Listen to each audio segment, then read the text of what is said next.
Shalom Jemaat GPIB Philadelphia, apa kabar? Kita semua tentu sudah rindu untuk kembali beribadah dan bersekutu di gereja, bukan? Sesuai dengan surat edaran Kementerian Agama Republik Indonesia nomor SE 15 tahun 2020 bahwa kegiatan keagamaan di rumah ibadah sudah bisa kembali diselenggarakan. Demikian pula Majelis Sinode GPIB sudah memberikan panduan beribadah di masa pandemi COVID-19. Mari kita bersama-sama menyaksikan panduan dan protokol ibadah selama pandemi COVID-19 ini. Berikut ini adalah hal-hal umum yang harus diperhatikan. Jemaat yang mengalami flu, demam, serta batuk dalam kurun waktu 14 hari terakhir diharapkan untuk tidak datang ke gereja. Jemaat yang hadir harus dalam keadaan benar-benar sehat, tidak mempunyai sakit bawaan yang beresiko seperti asma, diabetes, jantung, dan lain-lain. Jemaat yang hadir hanya boleh berusia antara 15 tahun sampai 60 tahun. Wajib menggunakan masker sepanjang berada di wilayah gereja. Diharapkan untuk hadir 30 menit sebelum ibadah dimulai. Jumlah jemaat dalam ibadah maksimum 100 orang. Setelah selesai ibadah, jemaat dianjurkan untuk segera meninggalkan area gereja. Coffee corner serta penjualan makanan di saung ditiadakan. Berikutnya kita masuk kepada protokol sepanjang ibadah berlangsung. Wajib untuk terus menggunakan masker dan mencuci tangan dengan sabun atau hand sanitizer. Jemaat harus melakukan pengecekan suhu tubuh oleh petugas. Bagi jemaat yang suhu tubuhnya di atas 37,5 derajat Celcius, Anda diharapkan menunggu di ruang pertemuan selama 10 menit untuk dilakukan pengecekan ulang. Jika setelah 10 menit suhu Anda tetap di atas 37,5 derajat Celcius, Anda diharapkan untuk kembali ke rumah dan beribadah secara online. Selanjutnya, bagi jemaat yang sudah terdaftar, diharapkan untuk mengambil nomor tempat duduk di petugas presbiter yang berada di depan pintu gereja, dan saat mengantri, pastikan Anda menjaga jarak satu sama lain. Duduk di tempat yang sudah ditentukan oleh presbiter yang bertugas, minimal jarak 1 meter. Pemberian persembahan akan dilakukan secara online. Apabila ada persembahan secara tunai, mohon dimasukkan ke dalam amplop dan dimasukkan ke dalam kotak yang sudah tersedia karena tidak ada kantong kolekte yang beredar. Akses untuk keluar dan masuk jemaat hanya melalui pintu utama gereja. Mohon kerjasamanya untuk menjaga jarak ketika mengantri keluar dan masuk ruang ibadah. Demikian hal-hal umum dan protokol yang harus diperhatikan ketika ingin hadir untuk beribadah bersama di gedung gereja GPIB Philadelphia. Mohon untuk mematuhi panduan umum dan protokol tersebut sehingga kita bisa bersama-sama menjaga ketertiban dan kesehatan jemaat GPIB Philadelphia. Demikian video penjelasan mengenai panduan beribadah dalam masa pandemi COVID-19 di GPIB Philadelphia. Kiranya Tuhan Yesus memberkati dan terus menaungi persekutuan kita dengan kasih, sukacita, dan damai sejahtera.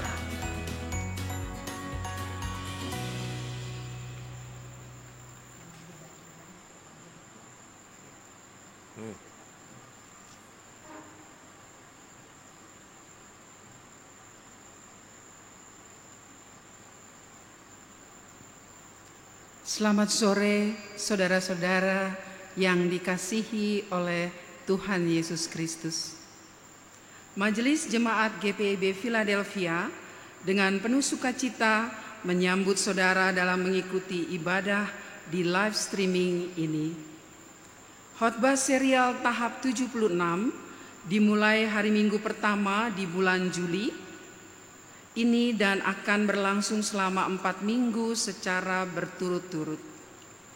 Tema besar khotbah serial selama 4 minggu adalah jangan takut. Betapapun hebatnya kesulitan tahun-tahun hidup kita, Tuhan yang memegang kendali.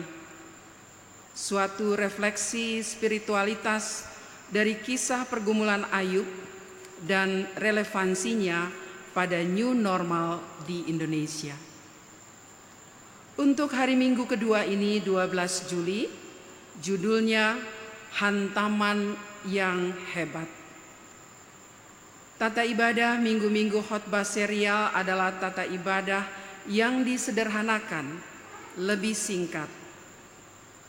Pelayan firman, Pendeta Rufiwane.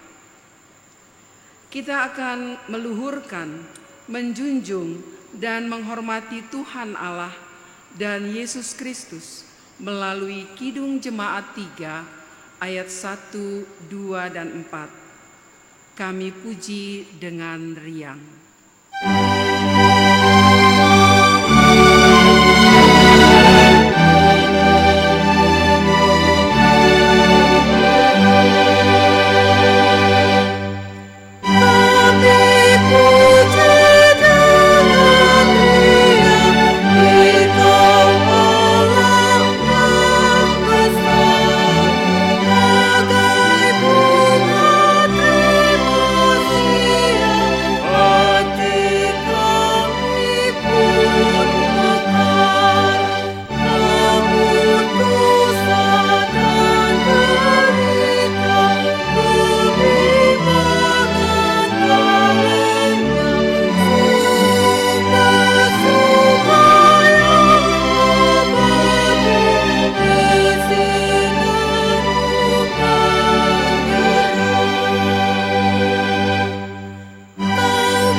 Marilah kita berdoa. Bapa dalam surga, Allah yang kekal, kami sungguh bergembira dan meriang hati beribadah pada sore petang hari ini, karena kami akan dilengkapi, dibekali, dituntun dengan firman-Mu, dan kami memuliakan Tuhan melalui puji-pujian kami. Hadirlah di tengah kami Tuhan, baik pun mereka yang ada di rumah-rumah dan di tempat-tempat lain yang ikut beribadah. Roh Kudus memimpin mereka semua.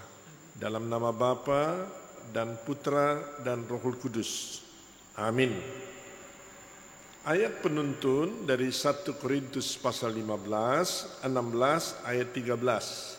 1 Korintus 16 ayat 13. Berjaga-jagalah, berdirilah dengan teguh dalam iman, bersikaplah sebagai laki-laki dan tetap kuat. Pembacaan Mazmur 145 ayat 14 sampai 19 dengan silih ganti. Tuhan itu penopang bagi semua orang yang jatuh dan penegak bagi semua orang yang tertunduk. Mata sekalian orang menantikan Engkau, dan Engkau pun memberi mereka makanan pada waktunya. Engkau yang membuka tangan-Mu dan yang berkenan mengenyangkan segala yang hidup. Tuhan itu adil dalam segala jalannya dan penuh kasih setia dalam segala perbuatannya. Tuhan dekat pada setiap orang yang berseru kepadanya, pada setiap orang yang berseru kepadanya dalam kesetiaan. Ia melakukan kehendak orang-orang yang takut akan Dia.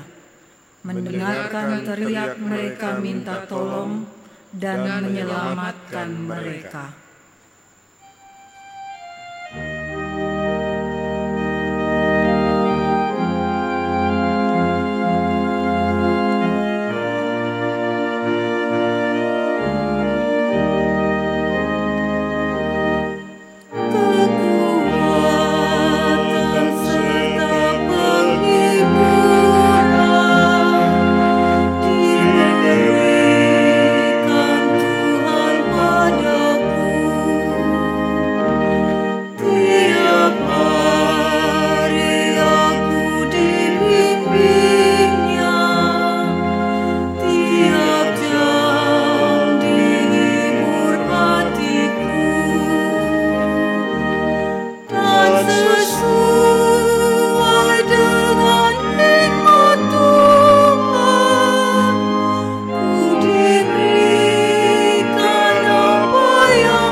Pernyataan percaya terambil dari Mazmur 13 ayat 2 sampai 6. Kita bacakan dengan silih ganti. Berapa lama lagi Tuhan Kau lakukan aku terus-menerus? Berapa lama lagi Kau sembunyikan wajah-Mu terhadap aku? Berapa lama lagi aku harus menaruh kekhawatiran dalam diriku dan bersedih hati sepanjang hari? Berapa lama lagi musuhku meninggikan diri atasku? Pandanglah kiranya, jawablah aku ya Tuhan Allahku. Buatlah mataku bercahaya, supaya jangan aku tertidur dan mati. Supaya musuhku jangan berkata, aku telah mengalahkan dia, dan lawan-lawanku bersorak-sorak apabila aku goyah. Tetapi aku, kepada kasih setiamu aku percaya, hatiku bersorak-sorak karena penyelamatanmu. Aku mau menyanyi untuk Tuhan, karena Ia telah berbuat baik kepadaku.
mendengarkan pelayanan firman, kita akan mendengarkan puji-pujian dari Hallelujah Choir dengan judul The Hand of Our God.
Is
on display.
Marilah saudara-saudara siapkan kitab suci saudara-saudara, kita akan membaca Alkitab. Namun sebelumnya kita memohon bimbingan Roh Kudus agar Roh Kudus memberikan penjelasan atas firman yang kita dengar dalam hati kita, dan Roh Kudus bekerja terus dalam hidup kita. Bapa dalam surga, Allah yang kekal, tuntunlah kami dalam pembacaan Alkitab dan pewartaan sabda, agar apa yang kami terima dari Tuhan melalui kehidupan Ayub memberikan kami patokan-patokan yang harus dipedomani, membuka wawasan kami tentang kedalaman firman Allah, dan dari kehidupan Ayub kami pun menarik banyak hal yang bermanfaat untuk ketegaran, ketabahan, kekuatan hidup kami, khususnya bagi mereka yang sedang dalam pergumulan sekarang, mereka yang mengalami keadaan yang pahit, mereka yang bersedih hati. Tuhan berbicara kepada mereka.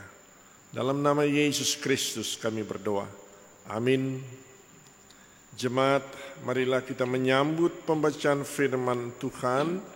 Haleluya.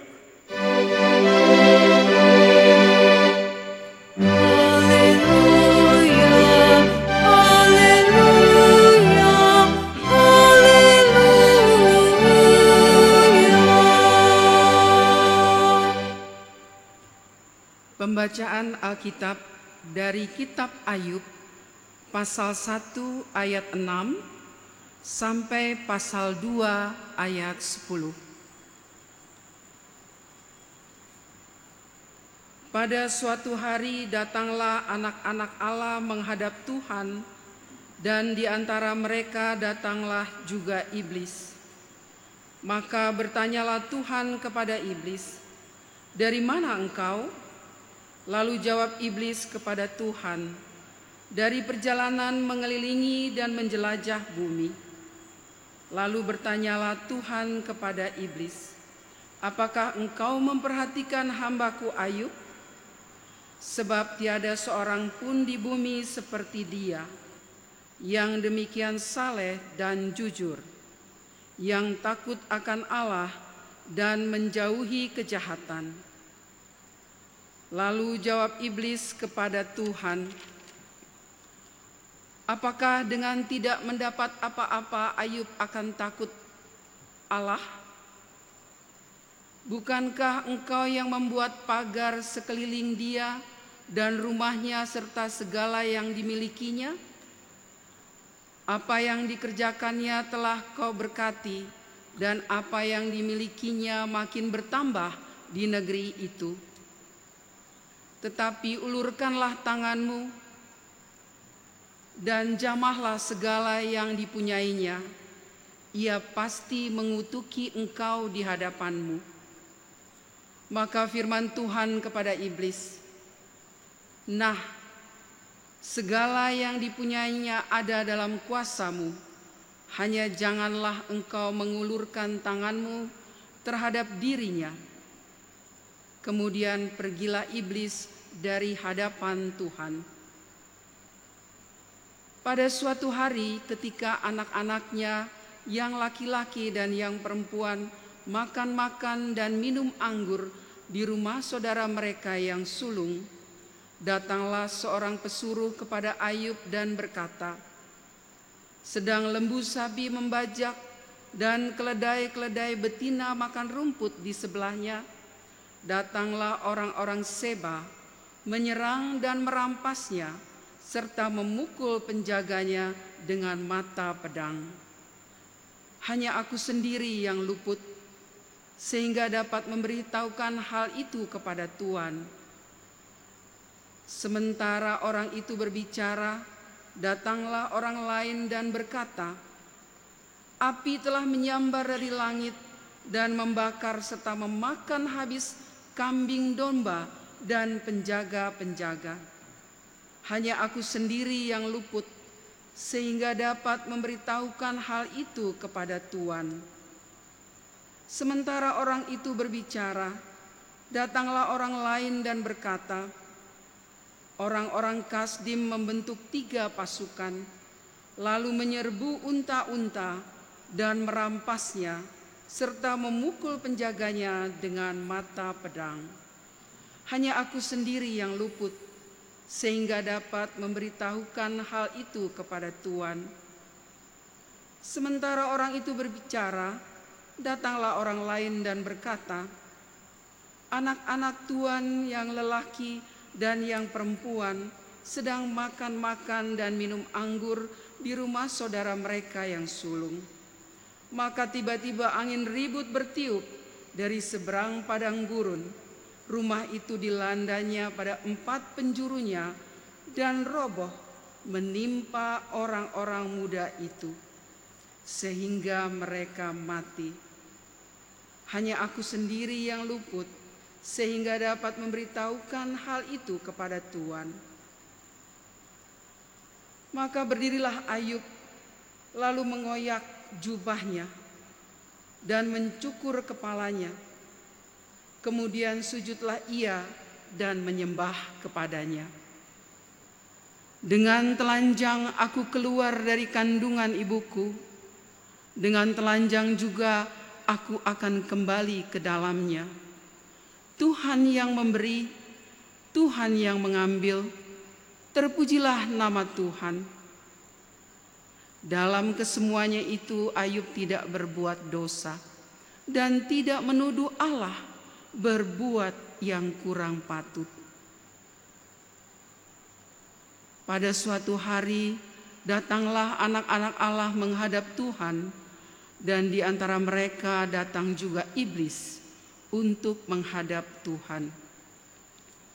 Maka bertanyalah Tuhan kepada iblis, "Dari mana engkau?" Lalu jawab iblis kepada Tuhan, "Dari berjalan mengelilingi dan menjelajah bumi." Firman Tuhan kepada iblis, "Apakah engkau memperhatikan hambaku Ayub? Sebab tiada seorang pun di bumi seperti dia, yang demikian saleh dan jujur, yang takut akan Allah dan menjauhi kejahatan. Ia tetap tekun dalam kesalehannya, meskipun engkau telah membujuk aku melawan dia untuk mencelakakannya tanpa alasan." Lalu jawab iblis kepada Tuhan, "Kulit ganti kulit, orang akan memberikan segala yang dipunyainya ganti nyawanya. Tetapi ulurkanlah tanganmu dan jamalah tulang dan dagingnya. Ia pasti mengutuki engkau di hadapanmu." Maka firman Tuhan kepada iblis, "Nah, ia dalam kuasamu, hanya sayangkan nyawanya." Kemudian iblis pergi dan dari hadapan Tuhan. Lalu ditimpanya Ayub dengan barah yang busuk dari telapak kakinya sampai ke batu kepalanya. Lalu Ayub mengambil sekeping beling untuk menggaruk-garuk badannya sambil duduk di tengah-tengah abu. Maka berkatalah istrinya kepadanya, "Masih bertekunkah engkau dalam kesalehanmu? Kutukilah Allahmu dan matilah." Tetapi jawab Ayub kepadanya, "Engkau berpercaya seperti perempuan gila. Apakah kita mau menerima yang baik dari Allah, tetapi tidak mau menerima yang buruk?" Dalam kesemuanya itu, Ayub tidak berbuat dosa dengan bibirnya. Demikianlah pembacaan Alkitab. Hendaklah firman Tuhan dengan segala kekayaannya diam di dalam hatimu, dan ucaplah syukur kepada Allah.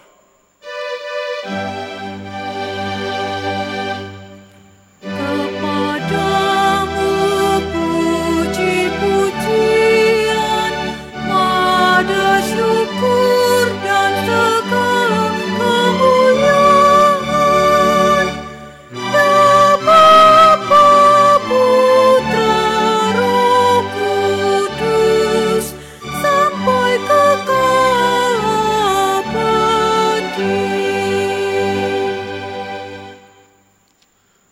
Selamat sore saudara-saudara yang dikasihi oleh Tuhan Yesus Kristus. Semoga pelayanan firman ini bermanfaat bagi saudara dan untuk kejunjungan dan kemuliaan Tuhan. Shalom. Ada 5 kehilangan besar dalam hidup manusia. 5 kehilangan besar dalam hidup manusia. Kehilangan yang pertama adalah kehilangan harta. Ini kehilangan besar.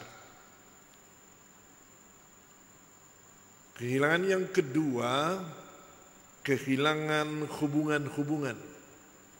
Persahabatan, pertemanan, hubungan dalam kekeluargaan.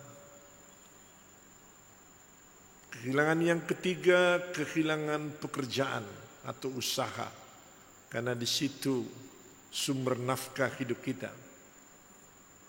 Kehilangan yang keempat adalah kehilangan kesehatan. Dan kehilangan yang kelima adalah kehilangan hidup, yaitu kematian. Ini sangat menggoncangkan manusia dimanapun juga, tanpa kecuali. Nah, pada sore hari ini saya akan bersama-sama saudara mendalami hantaman besar, hantaman hebat. Itu judul khotbah serial minggu kedua. Minggu lalu tentang reputasi hebat dari Ayub.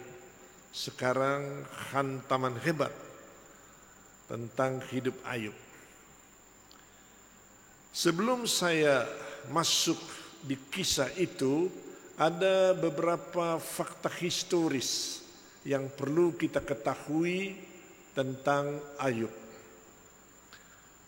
Fakta yang pertama, sesuai pasal 1 ayat 1, latar belakang Ayub adalah tanah Uz.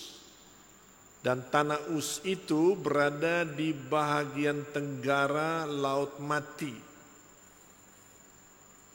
Nama aslinya Laut Mati itu dalam bahasa Ibrani Yam Melah, yaitu Laut Atsin. Tapi kemudian dirubah menjadi Laut Mati karena tidak ada kehidupan. Dead Sea. Di sebelah utara Arabia. Kemudian hari tanah Uz itu dikenal sebagai wilayah tanah Edom yang sekarang namanya Yordania. Dalam kitab Ratapan pasal 4 ayat 21a dinyatakan, bergembiralah dan bersukacitalah hai putri Edom, engkau yang mendiami tanah Uz. Jadi tanah Uz itu ada di wilayah Edom. Itu fakta pertama. Fakta yang kedua, tidak ada satupun petunjuk di dalam kitab Ayub ini tentang sejarah Israel, juga tentang sejarah Musa dan hukum Taurat. Tidak ada petunjuk itu. Jadi latar belakang sejarah dan budaya Ayub bersifat Arab. Bukan Ibrani, bukan Keyahudian. Tetapi kata Arab di sini bukan berarti agama Islam. Karena agama Islam baru lahir tahun 610 Masehi, abad ke-7 Masehi. Fakta yang ketiga, tahun kehidupan Ayub diperkirakan sekitar zaman Abraham, yaitu antara tahun 2000-an sebelum Masehi sampai kurun waktu tahun 1800 sebelum Masehi. Dari beberapa naskah kuno, yaitu ada 3 naskah kuno yang menciptakan ini. Pertama, Septuaginta, Alkitab Perjanjian Lama khususnya dalam bahasa Yunani, abad ketiga sebelum Masehi. Kemudian naskah Laut Mati, The Dead Sea Scroll, itu abad kedua sebelum Masehi. Dan naskah yang ketiga itu adalah teks Masoret, itu abad ke-10 Masehi. Ya, dari beberapa naskah itu diketahui bahwa kitab Ayub ditulis sekitar tahun 950 sebelum Masehi dan digolongkan kitab hikmat bersama dengan kitab-kitab karangan Salomo. Fakta yang keempat, Ayub adalah tokoh yang dihormati oleh 4 agama, yaitu Yahudi, Kristen, Islam, dan Druze. Agama Druze itulah suatu komunitas keagamaan yang berada di Timur Tengah. Di dalam agama Islam, saya membaca Ayub itu digolongkan sebagai nabi. Walaupun dalam Al-Quran nama Ayub hanya disebut 4 kali. Dan kisahnya itu tidak panjang, singkat-singkat saja. Fakta yang kelima, menurut kitab Ayub pasal 42 ayat 16, Ayub masih hidup 140 tahun setelah masa penderitaannya. Jika ia mulai menderita di usia 60-an, maka ia hidup sampai usia 200 tahun. Lebih tua dari umur Abraham yang hanya sampai usia 175 tahun. Anda bisa lihat itu dalam kitab Kejadian pasal 25 ayat 7. Nah, sekarang saya mulai dulu dengan hantaman hebat yang pertama. Suatu dialog atau percakapan yang menarik terjadi antara Tuhan Allah dengan iblis. Anda bisa baca dalam Ayub pasal 1 ayat 7 sampai 12. Tuhan bertanya kepada iblis, "Dari mana engkau?" Jangan salah mengerti. Bukan Allah tidak tahu, Ia itu Maha tahu, tahu segalanya. Tetapi pertanyaan Allah itu mau memperlihatkan kegiatan iblis. Jawab iblis singkat dan lancang. Dari perjalanan mengelilingi dan menjelajahi bumi. Iblis itu, saudara-saudara, memiliki akses untuk pergi kemanapun ia ingin pergi ketika ia melakukan kejahatan. Karena sifatnya supranatural, ia dapat bergerak cepat dari Singaraja ke Singapura, dari Bali ke Balige, dari Los Angeles ke Losari. Ia dapat meninggalkan Jakarta, kota kita ini, dan berada di Florida, Amerika, kemudian ke Flores, NTT, dan sambung ke Florencia, Italia, dalam waktu sekian detik. Tuhan Allah itu hadir di mana-mana. Kalau dalam bahasa Latin dikatakan omnipresence. Sedangkan iblis mengembara kemana-mana, omnifagus. Ketika iblis berkata, "Aku dari mengelilingi dan menjelajah bumi," secara harafiah dalam pengertian letterlek, hal itu benar-benar ia lakukan untuk merusak dan menghancurkan. Pada tanggal 11 September tahun 2001, iblis ada di Twin Tower World Trade Center di New York dan langsung ke gedung Pentagon di Virginia. Peristiwa 9/11. Kemudian Tuhan bertanya, apakah engkau memperhatikan hamba-Ku Ayub? Suatu sebutan yang indah Allah berikan kepada Ayub. Walaupun Ayub dianggap orang yang terkaya dari semua orang di sebelah timur, tetapi fakta yang indah mengenai Ayub adalah bahwa ia seorang hamba Allah. Walaupun ia dikenal luas, overall bekend, very popular, tetapi di mata Tuhan, Ayub bukanlah selebriti, melainkan hamba Tuhan. Mengapa? Karena tidak ada kesombongan di hati orang ini. Kendati pun dia seorang konglomerat, seorang kaya, tidak ada kesombongan dalam diri orang ini. Kemudian serta merta iblis menyerang dengan pertanyaan kepada Allah. Apakah dengan tidak mendapat apa-apa Ayub takut akan Allah? Ayat 9. Lalu iblis melanjutkan, bukankah engkau yang membuat pagar sekeliling dia dan rumahnya serta segala yang dimilikinya? Perhatikan ini saudara-saudara. Di dalam teks bahasa Ibrani, sosok yang berdialog dengan Allah diidentifikasi sebagai Ha-Satan. Saya ulangi, Ha-Satan. Dalam bahasa Inggris, the Satan.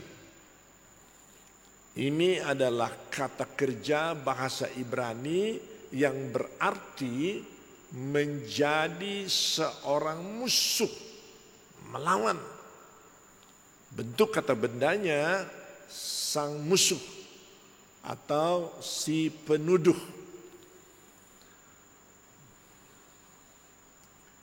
Diterjemahkan dalam bahasa Indonesia iblis karena menuduh, menyerang umat Allah siang dan malam. Itu spesialisasi iblis, selalu mendakwa. Dan kalau orang tidak kuat dengan dakwaan iblis, kolaps. Spesialisasi iblis adalah mengungkit-ungkit masa lalu kita yang sudah kita selesaikan dengan Tuhan. Dia dakwah, dia tuduh Anda. Dalam konteks Ayub kita tahu bahwa iblis itu memiliki akal. Karena ia bercakap-cakap dengan Tuhan dalam jalur logis. Lalu iblis juga memiliki emosi karena ia memusuhi Ayub. Lalu iblis juga memiliki kemauan karena ia bermaksud menghancurkan Ayub. Dalam hal ini tujuan besar iblis ada dua. Pertama, membuat Ayub itu tampias rata dengan tanah. Selesai. Caranya bagaimana nanti kita lihat. Yang kedua, tujuan iblis, dengan Ayub tampias rata, dia memalukan Tuhan Allah. Tuhan Allah jadi malu. Dengan liciknya iblis mendesak Allah. Tetapi ulurkanlah tanganmu dan jamalah segala yang dipunyainya. Ia pasti mengutuki engkau di hadapanmu. Inti dari kelicikan, keculasan, kecerdikan iblis jelas. Yaitu iblis beranggapan bahwa Ayub menyembah Allah karena apa yang ia peroleh dari hal itu. Bukan karena Tuhan sungguh-sungguh merupakan yang pertama di dalam hidupnya. Ini anggapan iblis. Menurut iblis, hubungan Ayub dengan Tuhan Allah adalah transactional relationship. hubungan yang berdasarkan transaksi. Dan menurut iblis, kesalehan Ayub adalah self-centered, berpusat pada dirinya. Ayub mencintai dirinya dan memakai Tuhan untuk mendapat pengakuan.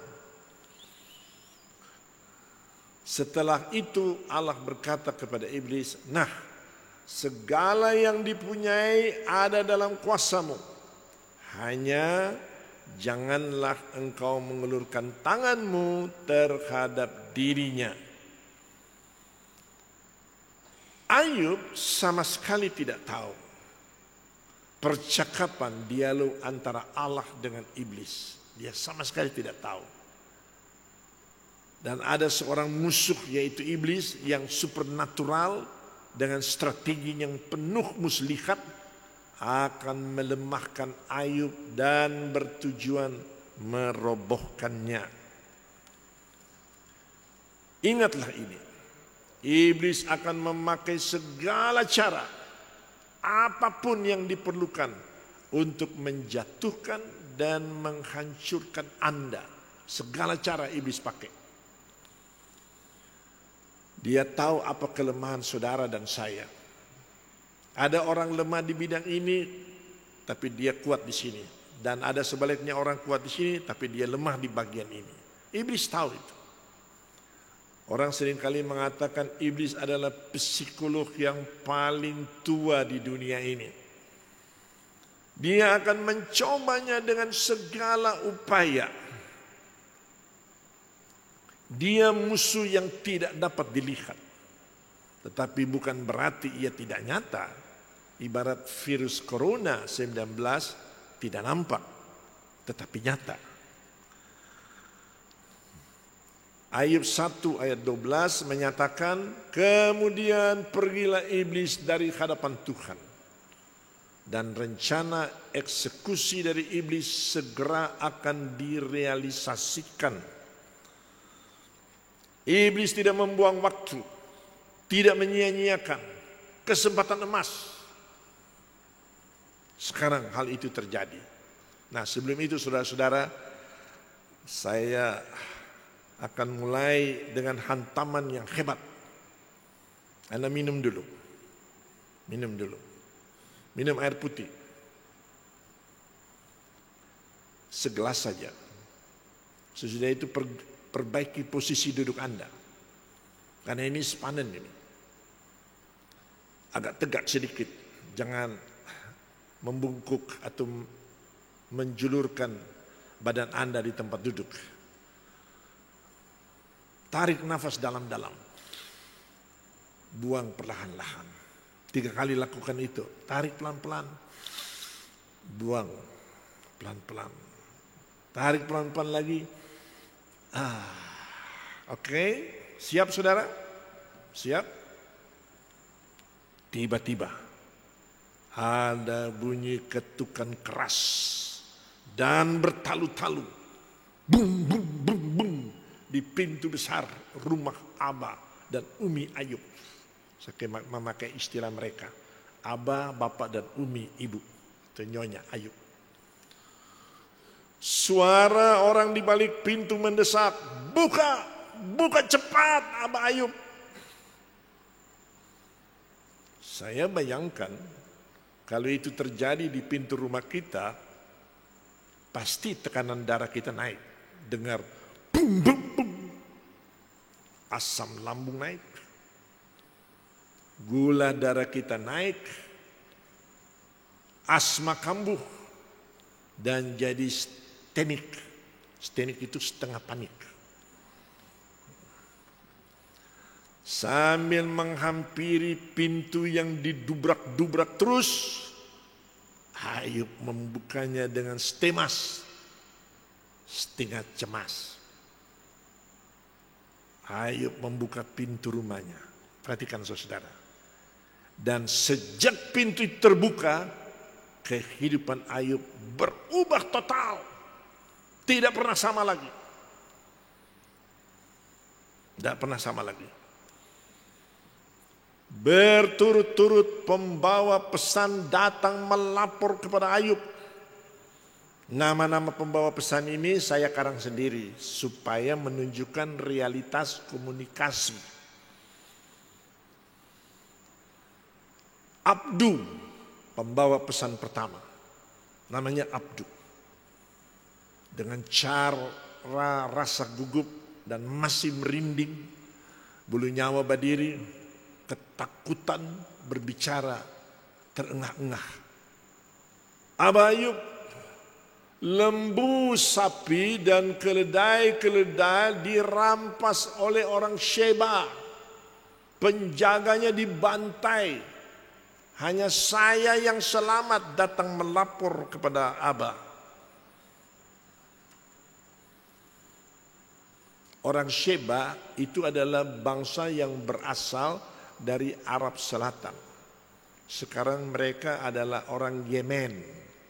Itu orang Sheba.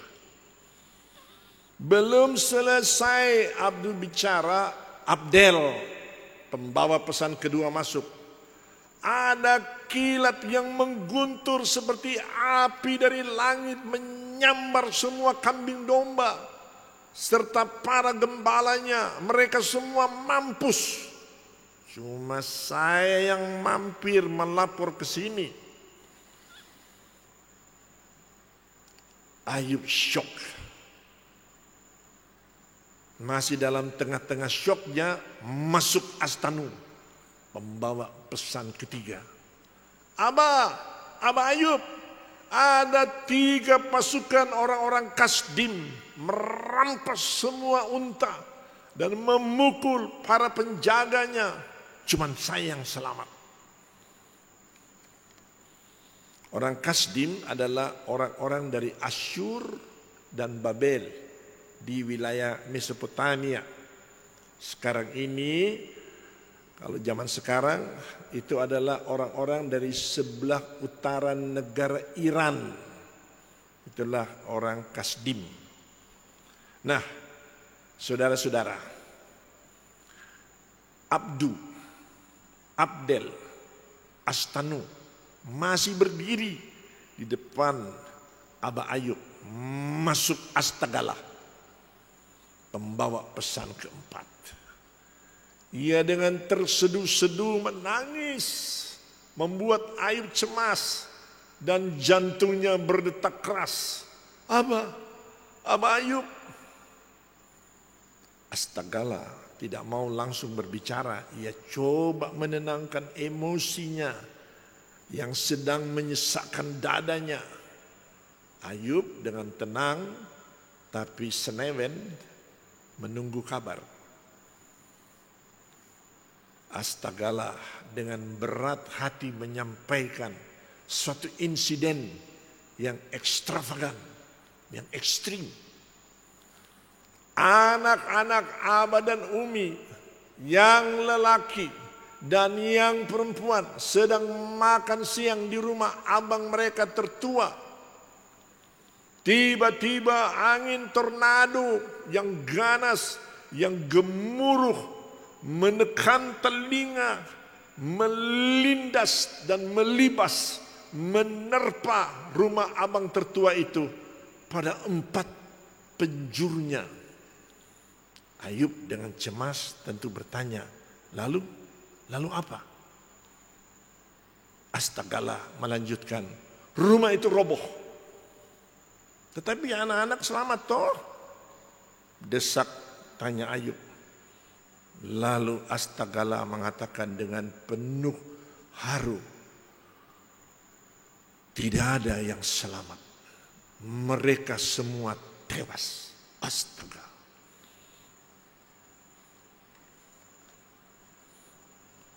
Semuanya tewas. Kita stop sejenak. Berhenti sejenak ya. Coba bayangkan adegan ini. Bayangkan saudara, adegan ini.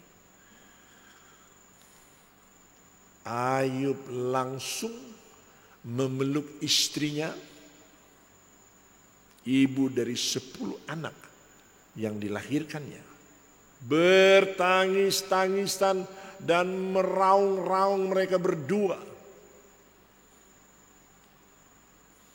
Lalu keluar dari rumah, melihat dengan mata kepala sendiri sisa-sisa rumah yang porak-poranda.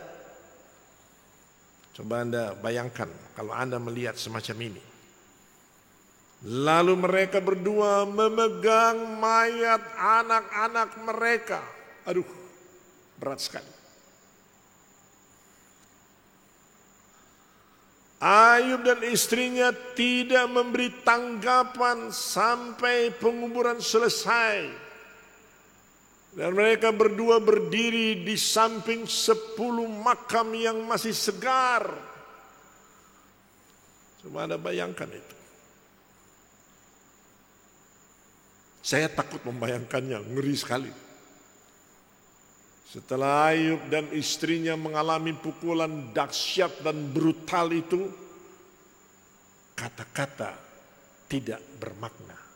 Saya ulangi, kata-kata menjadi tidak bermakna.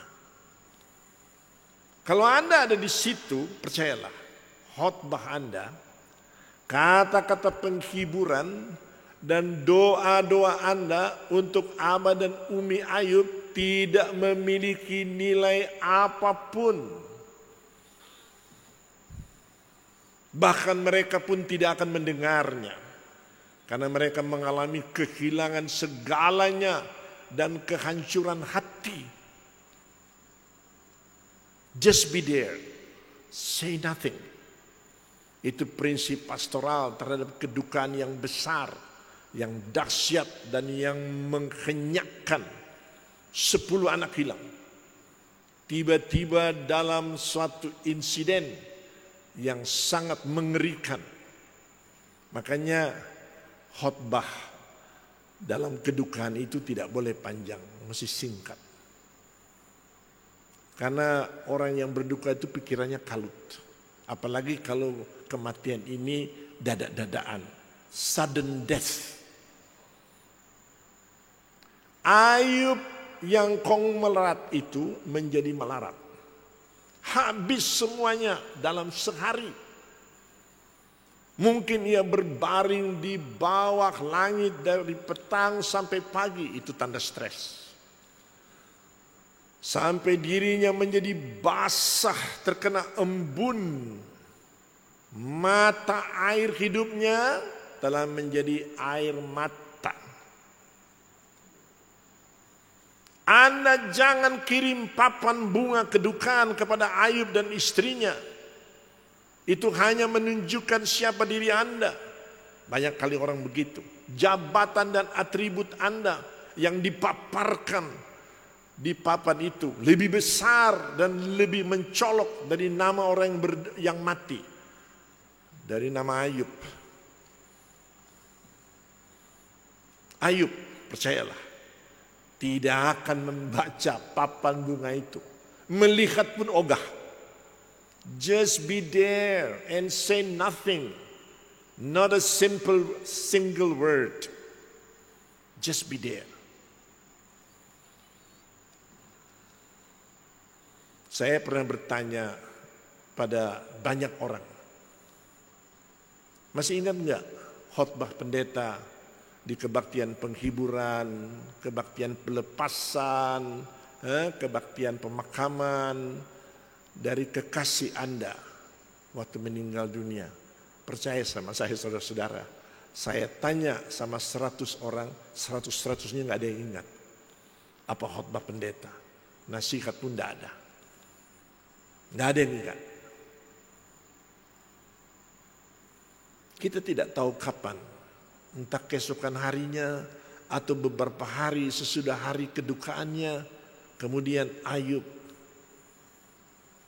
Alkitab menunjukkan responnya yang luar biasa. Ayub pasal 1 ayat 20 dan 22 sampai 22. Coba saudara lihat di Alkitab. Ayub pasal 1 ayat 20 sampai 22. Maka berdirilah Ayub, lalu mengoyak jubahnya dan mencukur kepalanya. Kemudian sujudlah ia dan menyembah, katanya, dengan telanjang aku keluar dari kandungan ibuku, dan dengan telanjang juga aku akan kembali ke dalamnya. Tuhan yang memberi, Tuhan yang mengambil, terpujilah nama Tuhan. Dalam kesemuanya itu Ayub tidak berbuat dosa dan tidak menuduh Allah berbuat yang kurang patut. Kalau dalam bahasa Ibrani itu bagus.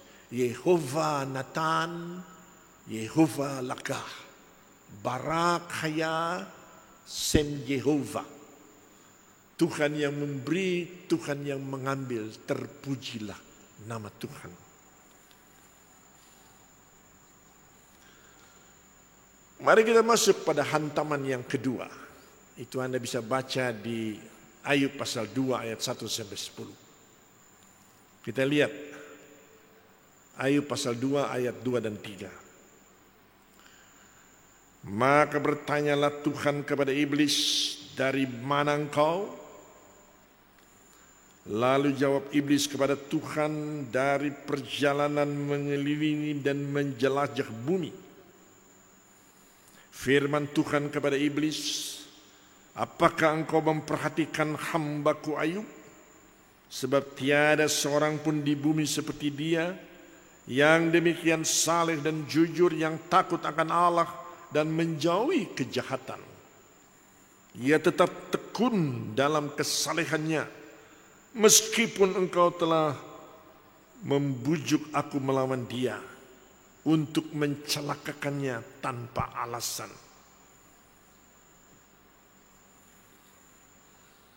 Kemudian ayat ini menyatakan Ayub akan segera menghadapi hantaman yang kedua. Hantaman yang lebih hebat. Kemudian iblis pergi, ayat 7.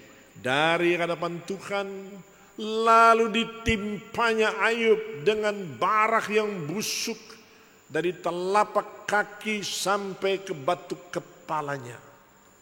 Saya membaca, penyakit apa ini? Ada banyak pendapat dan pandangan dari pihak dokter, saya berbeda-beda.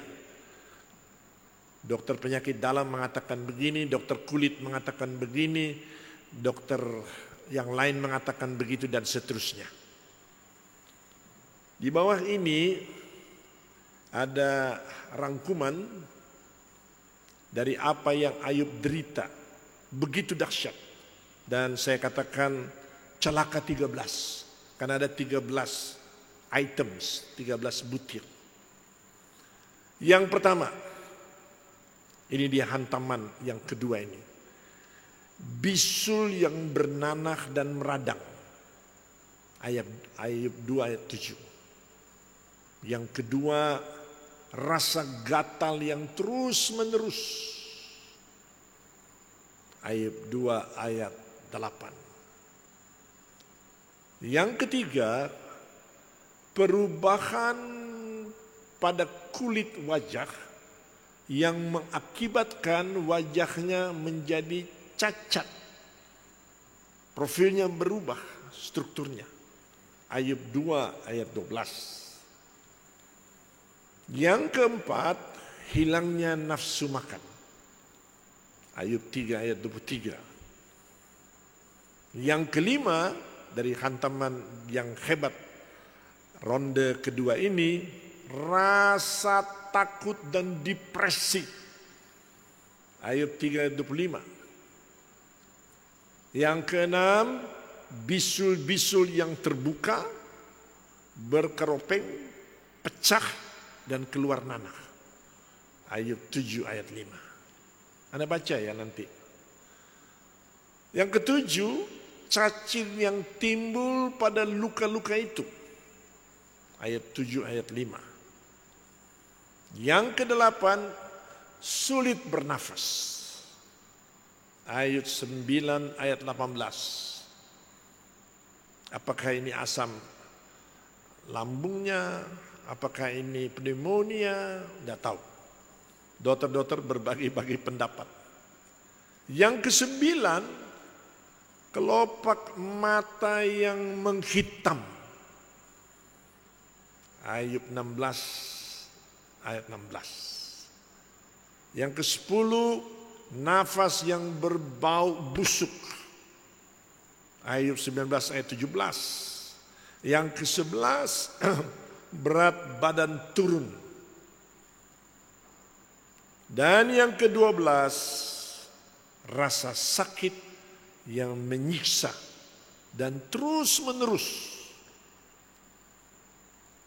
Yang ke-13, demam tinggi dengan tubuh menggigil dan kulit menghitam, disertai rasa cemas dan diare. Ayub 30 ayat 30. 13 celaka yang Ayub alami. Dengan penyakit yang mengidap di tubuh Ayub, ia ditolak oleh masyarakat, diisolasi, dipindahkan ke tempat pembuangan sampah kota, sebagaimana kita menyebutnya pada zaman sekarang. Sekarang mari kita perhatikan dengan Umi Ayub, Ibu Ayub, Nyonya Ayub. Atau pada abad pertama Masehi di kalangan Yahudi ada suatu legenda bahwa istri Ayub itu bernama Siditos. Merawat suaminya dengan tekun dan penuh kasih sayang, sehingga memotong rambutnya yang lebat dan ikal, menjual rambut itu untuk biaya pengobatan. Kan lebih baik saudara kasih uang kan daripada kasih papan bunga duka cita. Papan bunga duka cita itu mahal kan. Bayangkan itu kalau ada 20 papan, kita duitkan aja.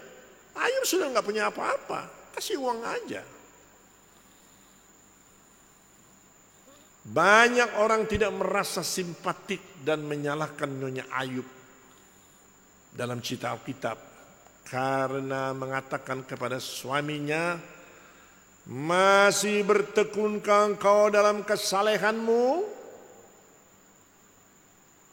Kutukilah Allahmu dan matilah. Umi atau Nyonya Ayub juga mengalami penderitaan berat. Jangan salah mengerti terhadap Ibu Ayub ini. Banyak orang salah mengerti dan merasa tidak simpati. Anda tahu kenapa dia mengalami penderitaan berat? Pertama, ia juga kehilangan 10 orang anaknya yang ia lahirkan. Wah, seorang ibu kalau kehilangan 1 anak saja udah pingsan-pingsan itu, meraung-raung itu. Yang kedua, ia juga kehilangan kekayaan dan harta benda. Bukan Ayub saja, dia juga. Yang ketiga, selama bertahun-tahun ia telah menikmati menjadi istri konglomerat, nyonya orang terkaya di wilayah timur, dan sekarang tiba-tiba hilang semua. Yang keempat,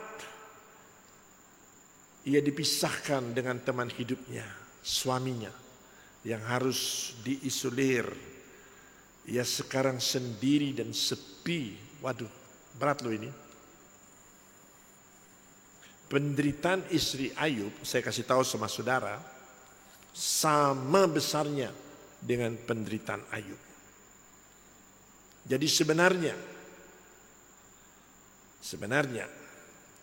ia mau menyelamatkan suaminya dengan berkata, sayangku, jangan teruskan dengan kesalehan imanmu. Akhiri saja semuanya. Ayubku, engkau tidak akan sanggup hidup seperti itu. Aku tidak tahan melihatmu. Kutuki Allah dan selesailah semuanya. Ini ada beberapa nasihat terhadap para istri. Ibu-ibu, pertama, jagalah kata-katamu ketika suamimu sedang mengalami saat-saat yang sulit. Apalagi jika kesulitan itu berlarut-larut sehingga kondisinya lemah dan keteguhan hatinya mengendur. Nasihat kedua, jangan sekali-kali menyarankan, mengusulkan agar suamimu mengkompromikan integritasnya, bahkan sekalipun hal itu akan memberi kelegaan sementara. Jangan lakukan itu.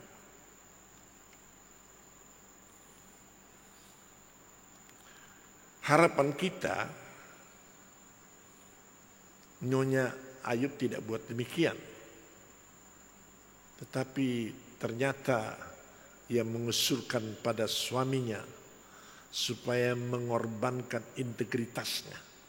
Tuhan Allah sendiri sudah mengatakan kepada iblis bahwa Ayub itu memegang kuat integritasnya. Loh, kok Nyonya malah melonggarkannya?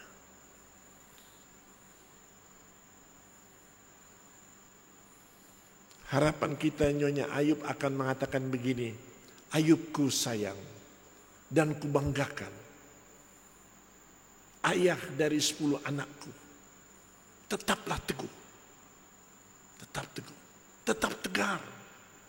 Aku tetap akan bersamamu walaupun melewati lembah-lembah kekelaman.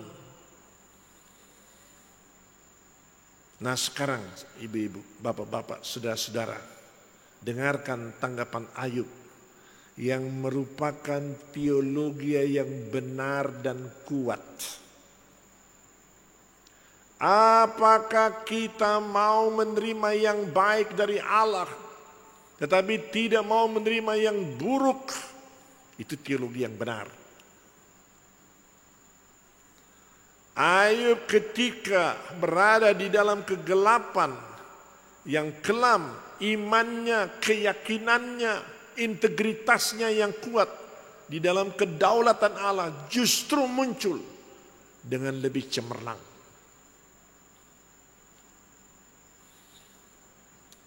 Pelajaran dari 2 hantaman hebat ini, 2 babak ini. Ada hal-hal yang dapat kita timba. Pertama, saudara dan saya hidup di dunia ini penuh dengan pencobaan. Dan selalu akan banyak pencobaan yang datang. Mungkin di pencobaan pertama Anda kokoh. Pencobaan kedua, ketiga, sepandai-pandainya tupai melompat, 20 kali lompat, kali ke-21 jatuh. Tidak ada pengecualian terhadap siapapun juga harus mengalami pencobaan. Nobody is immune, tidak seorang pun kebal from temptation, dari percobaan, tidak ada. Yang kedua, dunia kita telah jatuh ke dalam dosa. Oleh sebab itu kita perlu mengerti dan mewaspadai bahwa orang-orang yang dekat dengan hidup kita bisa saja memberikan nasihat yang tidak tepat, nasihat yang salah, nasihat yang justru menyesatkan. Anda mesti waspada itu. Lihat saja, Hawa memberikan usulan, memberikan nasihat pada Adam supaya ambil buah ini. Lihat Sarah, padahal dia tahu janji Tuhan, mengusulkan kepada Abraham, ya kamu kawin saja sama hambamu itu. Lihat Nyonya Ayub terhadap Ayub, kutukilah Tuhan Allah dan matilah kau.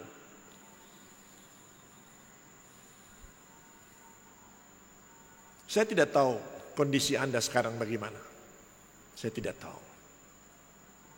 Yang jelas mungkin Anda tidak sehebat penderitaan Anda seperti Ayub. Tidak ada seorang pun yang begitu kuat penderitaannya seperti Ayub kecuali Tuhan Yesus yang dari singgasana surgawi datang papah ya di dunia ini hidup, kemudian dibantai pula oleh orang-orang jahat padahal orangnya baik, saleh ya seperti Ayub ini. Ayub adalah prototip dari Tuhan Yesus. Apakah kisah Ayub berhenti di hantaman hebat saja? Mari kita dengarkan reaksi hebat yang masih Ayub alami minggu depan. Tuhan menyertai saudara. Amin.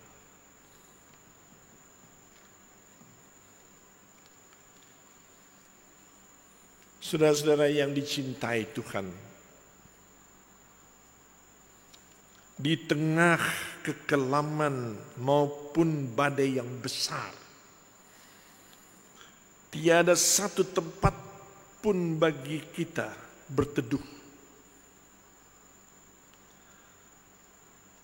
Kemanapun Anda pergi, kadang-kadang badai itu di pikiran menggelisahkan Anda, menusuk-nusuk Anda punya batin dan sukma. Di tengah bunyi guruh dalam hati saudara, kau dengar tangisku Tuhan,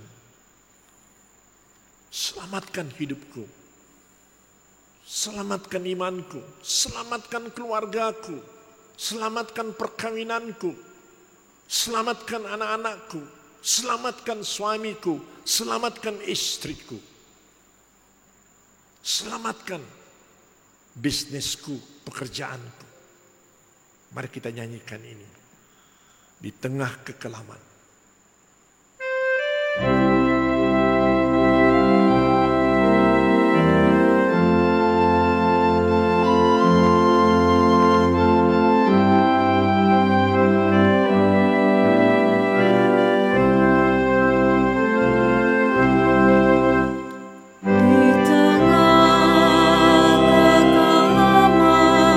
Maupun badai besar,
Jemaat, mari kita mengikrarkan pengakuan iman rasuli.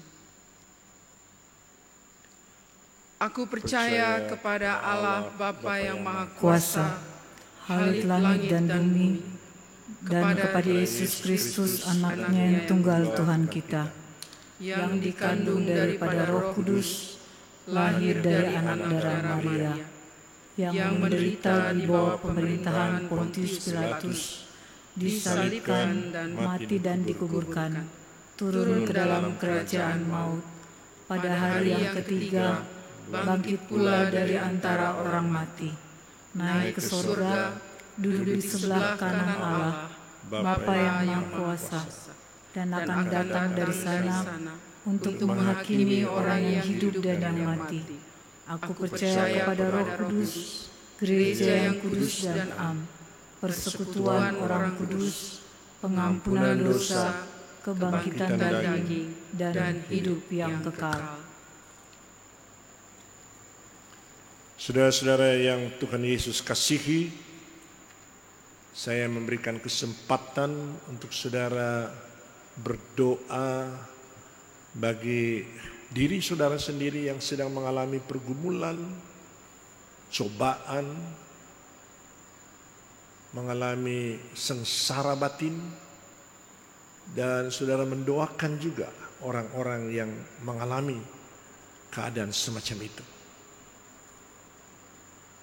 Saya memberi kesempatan nanti dalam doa pribadi saudara. Mari kita berdoa. Tuhan Bapa di sorga, kami sudah melihat bagaimana hantaman hebat yang pertama, babak yang pertama, dan hantaman hebat babak kedua datang menghujam kehidupan Ayub.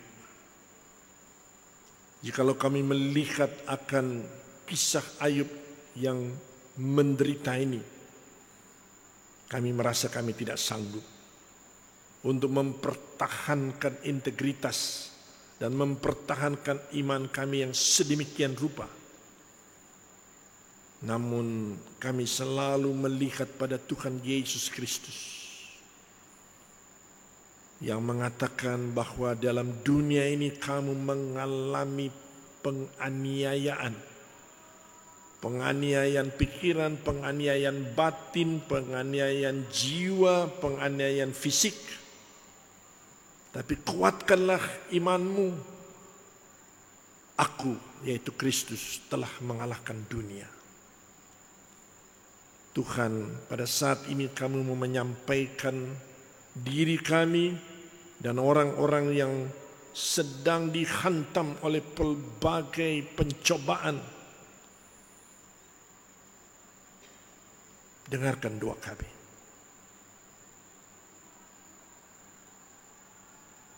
Katakan dalam doa saudara secara spesifik apa yang merupakan penderitaan saudara. Katakan.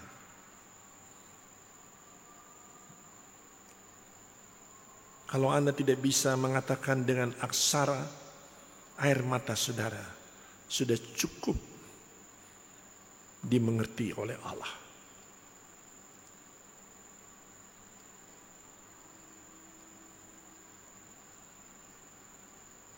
Apakah jiwa saudara sedang tercabik-cabik dan batin Anda sedang terobek-robek oleh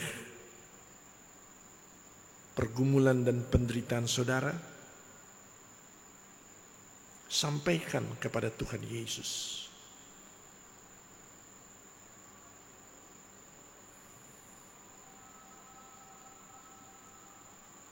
Doakan orang yang juga mengalami penderitaan dan tidak bisa keluar dari lingkaran iblis yang menggenggamnya. Doakan mereka.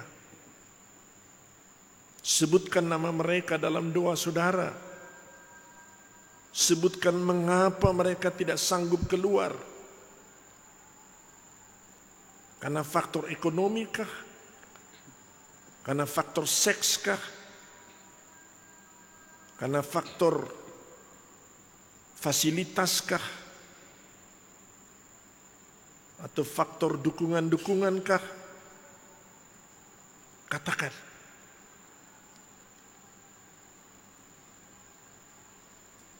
Apakah Anda mempunyai kecemasan tentang masa depan hidup keluarga? Hidup anak-anak saudara? Hidup diri saudara? Hidup istri atau suami? Katakan kecemasan itu. Apa yang Anda cemaskan tentang masa depan?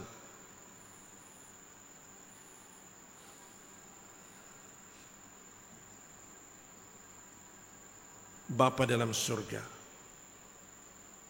kami mau berdoa untuk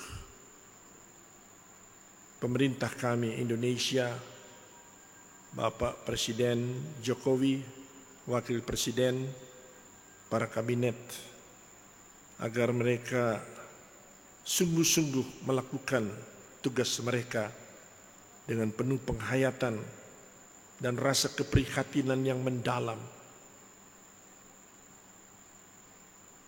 Kami berdoa untuk mereka yang tidak diperhatikan, mereka yang terlantar, mereka yang terombang-ambing.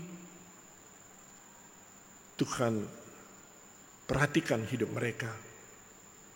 Pakai kami sebagai alat berkat untuk mengokohkan dan menguatkan mereka.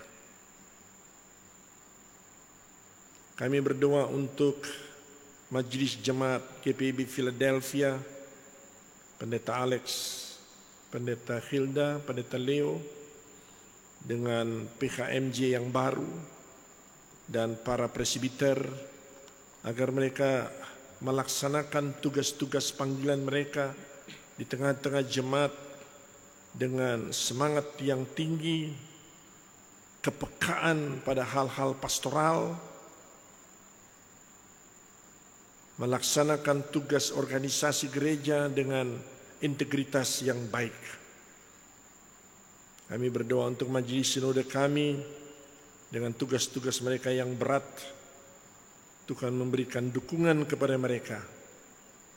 Jauhkan rasa putus asa dan berikan kepada mereka kewibawaan rasuli. Inilah doa kami Tuhan kepada semua orang yang kami kasihi, kami cintai.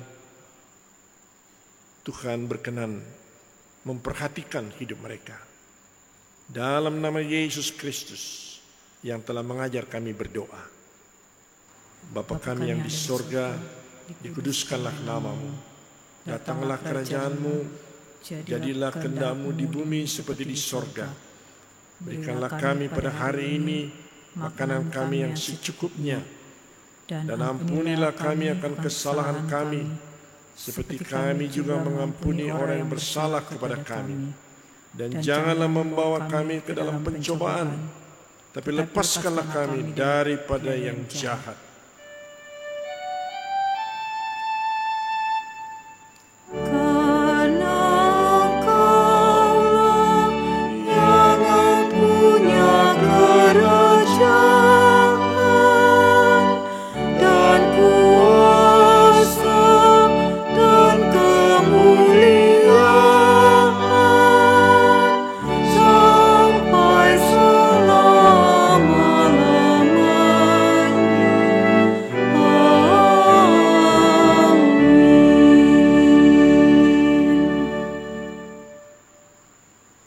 Jemaat yang dikasihi oleh Tuhan Yesus Kristus, sebelum masuk dalam persembahan ada beberapa pemberitahuan. Persembahan khusus dampak COVID-19 dapat melalui dompet digital Link Aja dengan QRS Code pembangunan atau melalui rekening Bank BRI dan rekening Bank Mandiri dengan nomor yang tertera di layar. Penyaluran persembahan khusus dampak COVID-19 ini dikoordinasikan oleh bidang Pelkes GPIB Philadelphia. Adapun QRS Code Link Aja Aksi 2000 Philadelphia akan diperuntukkan sebagai persembahan kolekte. Bagi jemaat yang belum dapat memberikan persembahan melalui aplikasi link aja ataupun melalui transfer bank, silakan menggunakan amplop dan menyerahkannya ke pengurus atau koordinator sektor yang akan membantu menyerahkan ke kantor gereja.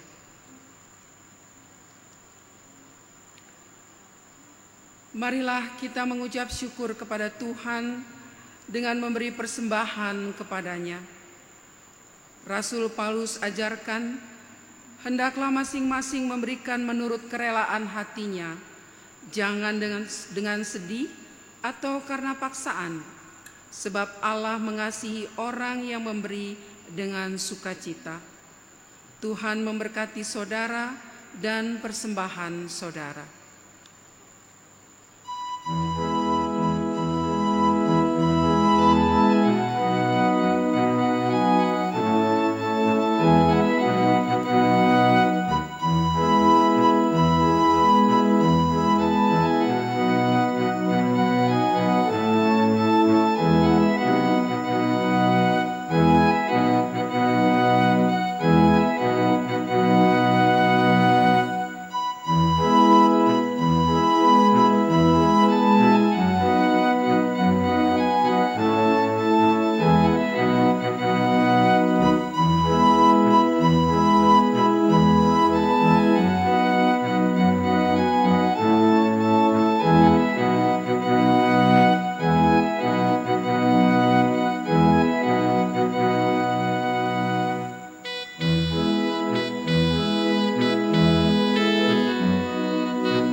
Jemaat yang dikasihi oleh Tuhan Yesus Kristus, mari berdoa. Kami bersyukur kepadamu ya Tuhan, karena kami dapat menyaksikan kemurahan-Mu dan menikmatinya. Engkaulah ya Tuhan yang memberikan kami kesempatan dan kemungkinan mempersembahkan persembahan persepuluhan, persembahan syukur dan khusus, persembahan nasar kami untuk kemuliaan-Mu dan penyelenggaraan gereja-Mu. Demi Kristus, amin. Mohon perhatian untuk warta jemaat hari ini. Pemberkatan perkawinan. 1. Diumumkan untuk yang kedua dan terakhir kali bahwa akan dilaksanakan catatan sipil dan pemberkatan perkawinan pada hari Sabtu 18 Juli 2020 jam 10 WIB di GPIB Philadelphia Bintaro antara Saudara Ferry Yanto dengan Saudara Angelina Novianti Sianturi.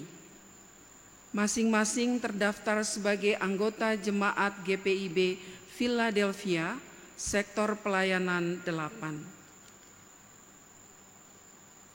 Kedua, diumumkan untuk yang pertama kali bahwa akan dilaksanakan catatan sipil dan pemberkatan perkawinan pada hari Selasa, 21 Juli 2020 jam 1 WIB di GPIB Philadelphia Bintaro antara Saudara Michael Johan Kanter dengan Saudara Jesslyn Engelia Raharjo, masing-masing terdaftar sebagai anggota jemaat GPIB Philadelphia Sektor Pelayanan 1 dan Gereja Santo Thomas Rasul Bojong Indah Cengkareng, Jakarta.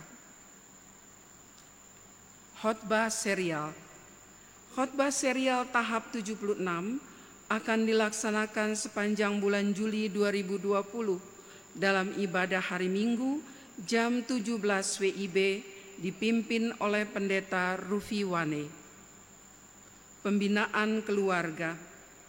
Menghimbau kepada seluruh ibu-ibu untuk dapat mengikuti pembinaan keluarga dengan tema merawat spiritualitas di tengah pandemi yang akan dilaksanakan melalui Zoom meeting pada hari Jumat 17 Juli 2020 jam 17 sampai jam 18.30 WIB dengan narabina Pendeta Alexius Letlora.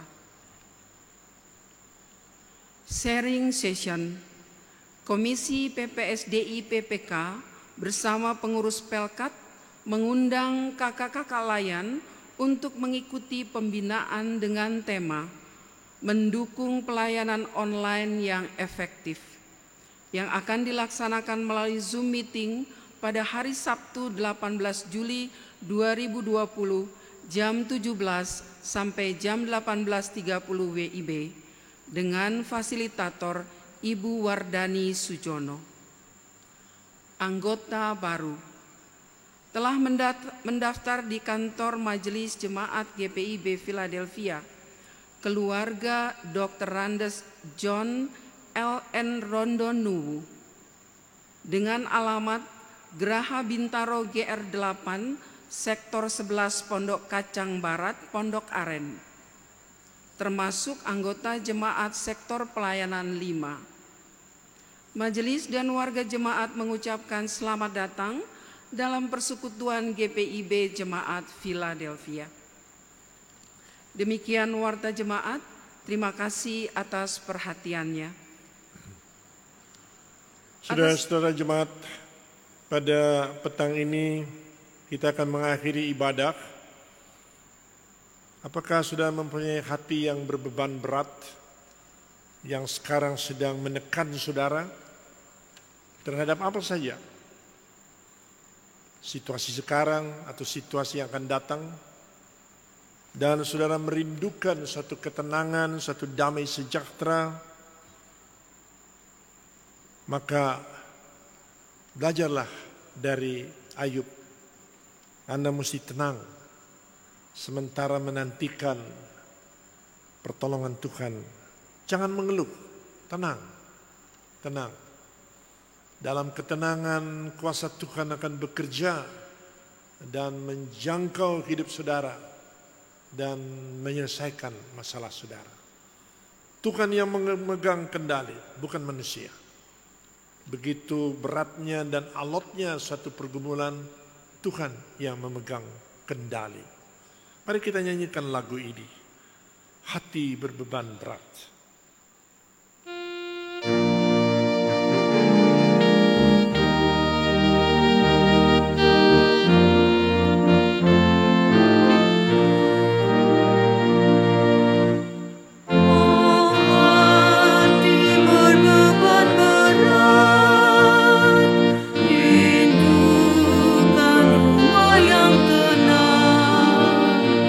Di sana hilanglah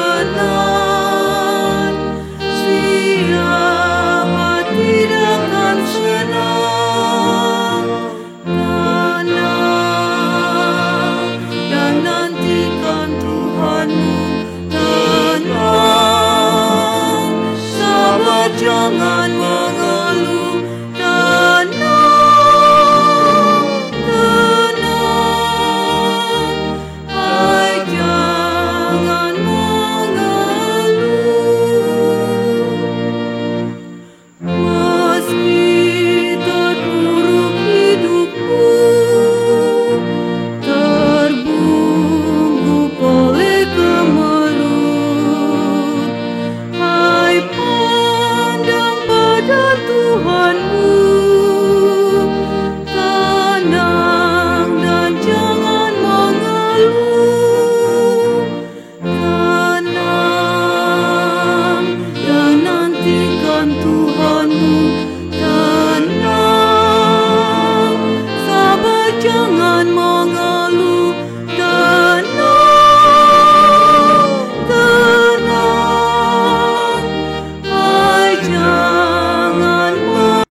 Arahkan hatimu kepada Tuhan dan terimalah berkat-Nya. Tuhan memberkati engkau dan melindungi engkau. Tuhan menyinari engkau dengan wajah-Nya dan memberi engkau kasih karunia. Tuhan menghadapkan wajah-Nya kepadamu dan memberi engkau damai sejahtera.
Amin.